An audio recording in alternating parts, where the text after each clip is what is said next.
Good morning, good afternoon, good evening, good day wherever you are in the world, and welcome to Can We Talk Season 1. Throughout the season, the focus is on relationship and character building. My name is Victoria and I will be your uncle. Can you subscribe to this channel and share with your friends? Also drop your comments. I would love to hear from you. I want to know what you think about each topic, and I also want to hear feedbacks from you. Today's topic is on self-esteem. A self-esteem is shaped by your thoughts, your relationships with people, and your experiences. How you feel about yourself, how you feel about your abilities and limitations. There are different types of esteem.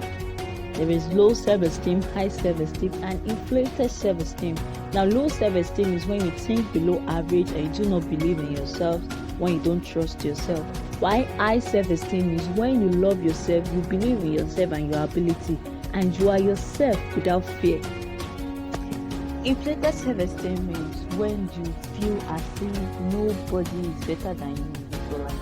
Everybody is beneath you. You are the best thing that can happen to humanity. It's good to feel good about yourself, but not discriminating others and making others feel less of themselves because you believe you are superior. Now that is like an extreme form of low self-esteem. You are trying to come out of low self-esteem, but at the end of the day, you are having I'll call it pride in a way.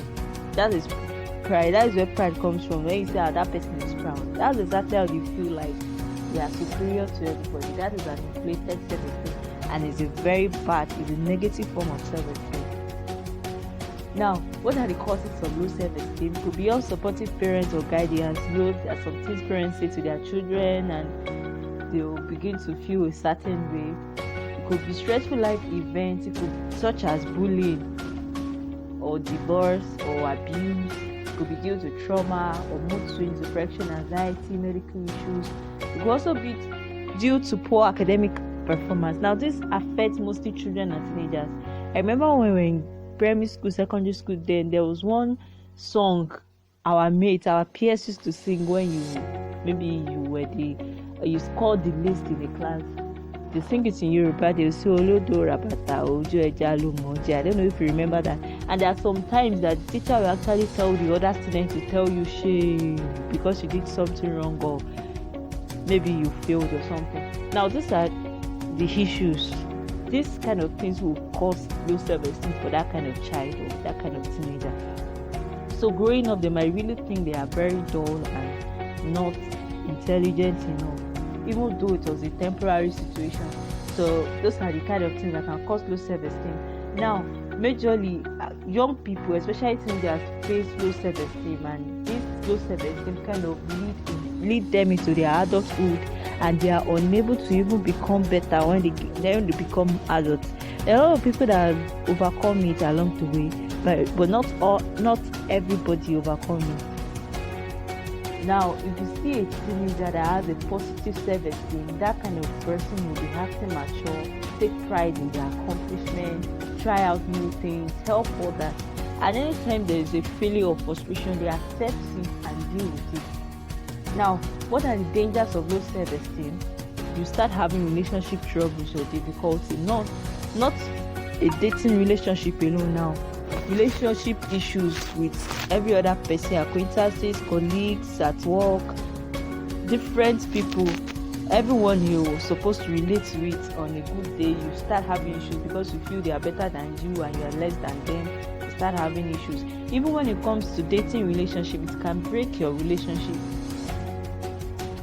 Low self-esteem will cause you to have low motivation. You have poor body image.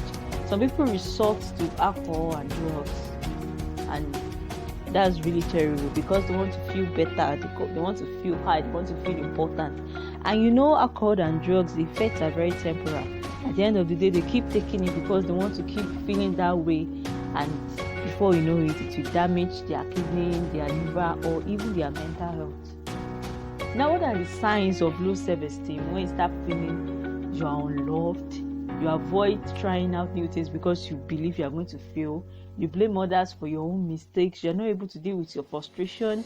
You always say negative things about yourself. You are afraid of failure. You're unable to make friends. Hey, you can't take compliments. That's the worst part of it. Like, someone is telling you, hey, I love your shirt, it looks good on you, and you'll be like, this shirt that I bought 100 naira. Who cares how much you bought it? It looks good on you. Accept the compliment. Just say thank you and move on. No.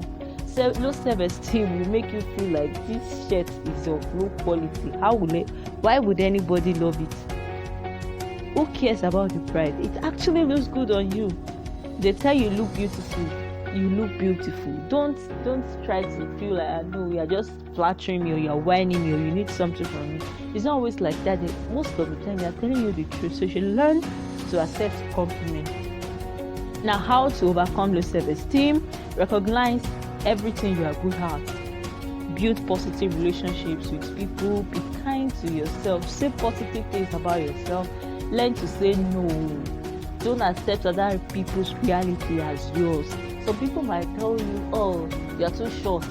For example, now, people who have that kind of, maybe too short or too tall or too fat or too slim, they always have this kind of esteem issues because people will always talk. Now, if someone is telling you are too short, yes, you might be short, but that does not reduce your value. It does not reduce who you are. Someone might say you are too tall. Yeah, listen to I was seeing a YouTube video the other day, and there's this very tall lady, and she was talking about how she was bullied because she was really very tall. She was the tallest among her peers. Now, she said anytime anyone tells her she's tall, now she tells them, yes, I'm tall, I am elegantly tall. I am not just tall, I am elegantly tall. Now, that is it.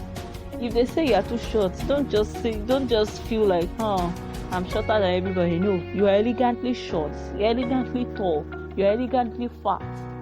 Even if you're obese, yes, you can work on yourself for health reasons, but at the same time, don't feel bad because of how you look or because of what somebody is saying.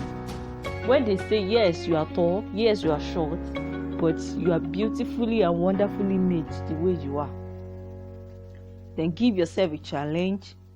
Like I said, the last point, I think I've mentioned it already. Don't accept other people's reality as yours. Form your own reality.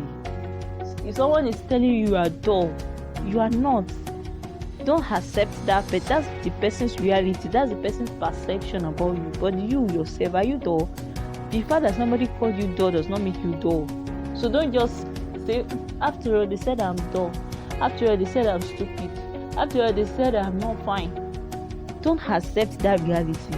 You are wonderfully and beautifully made. You're a very intelligent person. You're a very strong person. You might be emotional. You might be one way or the other, but there's still a very beautiful side of you. And always remind yourself of that positive and beautiful side of you. Don't allow whatever anybody says to be your reality. Always form your own reality.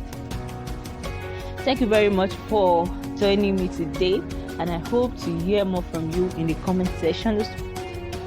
Don't forget to subscribe, and I'll see you next time. Bye.